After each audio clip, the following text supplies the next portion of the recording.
নমস্কাৰ আপোনালোক সকলোকে মই মোৰ ইউটিউব চেনেল এডুকেশ্যন এণ্ড এণ্টাৰটেইনমেণ্টলৈ স্বাগতম জনাইছোঁ।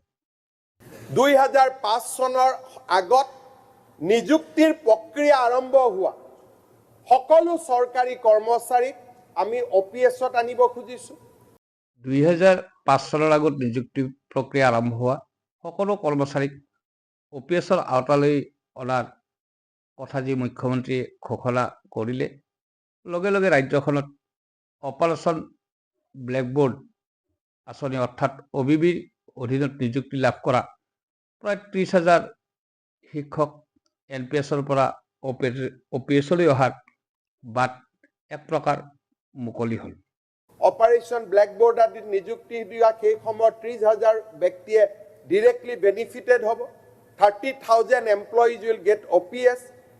অপাৰেশ্যন ব্লেকবোৰ্ড আঁচনিৰ অধীনত নিযুক্তি লাভ কৰা শিক্ষক কৰ্মচাৰীসকলক অল্ড পেঞ্চন স্কিম ব্যৱস্থাৰ আওতালৈ অনাৰ যি ব্যৱস্থা চৰকাৰে হাতত লৈছে, নিশ্চিতভাৱে ই কৰ্মচাৰীসকলৰ বাবে এটি অতি ভাল খবৰ।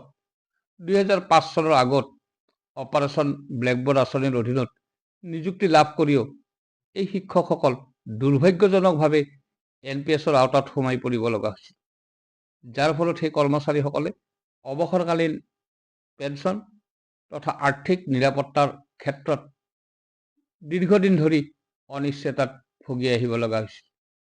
যিয়ে নহওক, শেহতীয়াভাৱে চৰকাৰে গ্ৰহণ কৰা এনে ইতিবাচক ব্যৱস্থাই কৰ্মচাৰীসকলৰ মনত নিশ্চয় এক আশাৰ সঞ্জীৱনী সুধা সিঁচি দিব। 2005 চনৰ আগত নিযুক্তি প্ৰক্ৰিয়া আৰম্ভ হোৱা কৰ্মচাৰীসকলৰ বাহিৰে বাকী কৰ্মচাৰীসকলৰ ক্ষেত্ৰত হয়তো অল্ড পেঞ্চন স্কিম ব্যৱস্থা কাহানিও উভতি নাহে। এই কথা ইতিমধ্যে চলিত বিধানসভাৰ অধিৱেশনত একাধিকবাৰ আলোচনা হৈছে। বিৰোধী পক্ষই বিভিন্ন যুক্তিৰে দাবী সাব্যস্ত কৰিছে যদিও শাসক পক্ষই বাৰে বাৰে এটা কথাকে কৈ আহিছে যে কৰ্মচাৰীসকলৰ বাবে নিশ্চিত পেঞ্চন আঁচনি ইউনিফাইড পেঞ্চন স্কিম ব্যৱস্থা আৰম্ভ কৰা হ'ব। ফলত আজিও যিসকল কৰ্মচাৰী দেশৰ বা ৰাজ্যখনত অল্ড পেঞ্চন স্কিম ব্যৱস্থা পুনৰ প্ৰচলনৰ বাবে দাবী জনাই আহিছে, হয়তো এই দাবী কাহানিও পূৰণ নহ'ব। হয়তো সকলো কৰ্মচাৰী UPS বা ইউনিফাইড পেঞ্চন স্কিম ব্যৱস্থাৰ মাজতে সোমাই থাকিব লাগিব। সিদিনা অসম বিধানসভাৰ অধিৱেশনত বিৰোধী বিধায়ক অখিল গগৈ কৰা এটা প্ৰশ্নৰ উত্তৰত শাসকীয় মন্ত্ৰী চন্দ্ৰমোহন পাটোৱাৰী ডাঙৰীয়াই স্পষ্টভাৱে উল্লেখ কৰিছে যে কৰ্মচাৰীসকলৰ বাবে ইউনিফাইড পেঞ্চন স্কিম বা NPS যিকোনো এটা কৰ্মচাৰীসকলে বাছি ল'ব পাৰিব। অৰ্থাৎ OPS ব্যৱস্থা যে পুনৰ প্ৰচলন নহয়, সেই কথাটা তেওঁৰ বক্তব্যত স্পষ্টভাৱে প্ৰকাশ পাইছে। তাৰ বাহিৰেও অসমৰ মাননীয় মুখ্যমন্ত্ৰী ডক্টৰ হিমন্ত বিশ্ব শৰ্মা ডাঙৰীয়াও তেখেতৰ বক্তব্যত কৈছে যে বাকী কৰ্মচাৰীসকলৰ পেঞ্চন সুনিশ্চিত কৰাৰ বাবে ইউনিফাইড পেঞ্চন স্কিম ব্যৱস্থা আৰম্ভ কৰা হ'ব, যাৰ ফলত কৰ্মচাৰীসকলে এটা নিশ্চিত পেঞ্চন লাভ কৰিব পাৰিব। UPS আহিব, যিটো পেঞ্চন আজিও পাই আছো তাৰো আমি নিশ্চয়তা প্ৰদান কৰিম।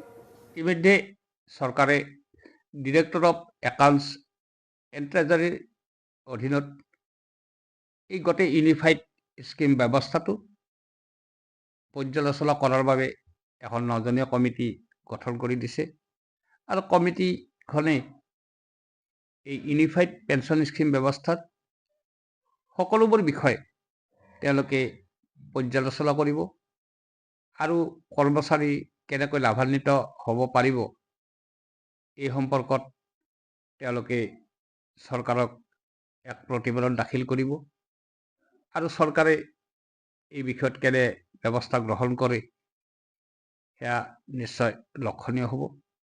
যিয়ে নহওক ইউনিফাইড পেঞ্চন স্কিম প্ৰচলন হ'বই, কিন্তু ইউনিফাইড পেঞ্চন স্কিম ব্যৱস্থাত যিখিনি অসুবিধা আছে, যিবোৰ অসুবিধা বা অসুবিধাৰ বাবে কৰ্মচাৰীসকলে ইউনিফাইড পেঞ্চন স্কিম ব্যৱস্থা গ্ৰহণ কৰিব খোজা নাই, সেই অসুবিধাখিনি যদি চৰকাৰে আঁতৰ কৰি দিয়ে, যদি এই ব্যৱস্থাটো কৰ্মচাৰীসকলে নিশ্চিত পেঞ্চনৰ সুবিধাটো পায়, তেওঁলোকে যদি অৱসৰকালীন জীৱনৰ যে আৰ্থিক নিৰাপত্তা, এই নিৰাপত্তালৈ যাতে তেওঁলোক দুশ্চিন্তাত থাকিব লগা নহয়, তেনে ব্যৱস্থা যদি চৰকাৰে গ্ৰহণ কৰে, নিশ্চয় ই কৰ্মচাৰীসকলৰ বাবে কিছু পৰিমাণে হয়তো সুবিধাজনক হ'ব।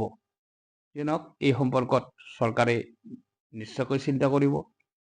বিভিন্ন কৰ্মচাৰী সংগঠন আছে, তেওঁলোকে চৰকাৰক বিভিন্ন ধৰণে দাবী জনাই আহিছে। পৰৱৰ্তী সময়ত এই সমগ্ৰ ব্যৱস্থাটোই কৰ্মচাৰীসকলক কেনেকৈ সুবিধা প্ৰদান কৰে, কেনেকৈ তেওঁলোকৰ দুশ্চিন্তা আঁতৰ কৰে, এইটো নিশ্চয় লক্ষণীয় হ'ব।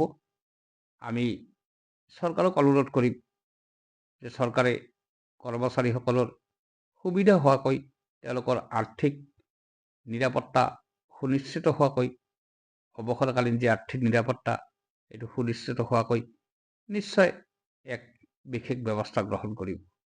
আনহাতে চৰকাৰে কৰ্মচাৰীসকলৰ বাবে কেছলেছ ট্ৰিটমেণ্টৰ ব্যৱস্থা কৰাৰ কথা ঘোষণা কৰিছে। অসমৰ মেডিকেল কলেজেই হওক বা কেঞ্চাৰ হস্পিটেলটোৱে হওক, কৰ্মচাৰীসকলে এটকাও নিদিয়াকৈ তাত চিকিৎসা গ্ৰহণ কৰিব পাৰিব। তাৰোপৰি অসমৰ বাহিৰত দিল্লী, চেন্নাই বা কলিকতাতো এই ব্যৱস্থা কৰাৰ কথা অসমৰ মাননীয় মুখ্যমন্ত্ৰীগৰাকীয়ে সদৰি কৰিছে। নিশ্চয় ই কৰ্মচাৰীসকলৰ কাৰণে এটা ভাল খবৰ হ'ব আৰু ই নিশ্চয় কৰ্মচাৰীসকলক লাভান্বিত কৰিব। আৰু তাৰ লগে লগে অধ্যক্ষ মহোদয়, প্ৰথমবাৰৰ বাবে আমি অসমত চৰকাৰী কৰ্মচাৰীসকলৰ কাৰণে কেছলেছ ট্ৰিটমেণ্টৰ অৱধাৰণাটো আৰম্ভ কৰিছোঁ। মেডিকেল কলেজত যাব, কেছলেছ ট্ৰিটমেণ্ট হ'ব। কেঞ্চাৰ হস্পিটেলত যাব, কেঞ্চাৰ ট্ৰিটমেণ্ট হ'ব কেছলেছ। আৰু এই বছৰৰ ভিতৰতে মাদ্ৰাজ, দিল্লী, কলিকতাতো 3খন ডাঙৰ হস্পিটেলক আমি কেছলেছ ব্যৱস্থাত আনাৰ বাবে আমি প্ৰচেষ্টা কৰিম। চৰকাৰী কৰ্মচাৰীসকলে এতিয়া কোনোবা এজন মানুহৰ বেমাৰ হৈছে, তেওঁ দিছপুৰত ফাইল ঘুকটিব নালাগে, নিজৰ আই কাৰ্ডখন লৈ গৈ তেওঁ হস্পিটেলত ট্ৰিটমেণ্ট কৰিব পাৰিব। আৰু সেয়ে নহয়, NHM, SSA এইবিলাকত যিবিলাক কৰ্মচাৰীয়ে কাম কৰে, তেওঁলোককো আমি 100% মেডিকেল ৰিইম্বাৰ্সমেণ্ট দিয়াৰ বাবে সিদ্ধান্ত লৈছোঁ। অসমৰ চৰকাৰী কৰ্মচাৰীসকলৰ বাবে ৰাজ্য চৰকাৰে কৰা এনেবোৰ ঘোষণা কৰ্মচাৰীসকলে কেনেদৰে লয়, এয়া নিশ্চয় আমি পিছৰ পৰ্যায়ত জানিব পাৰিম। ধন্যবাদ।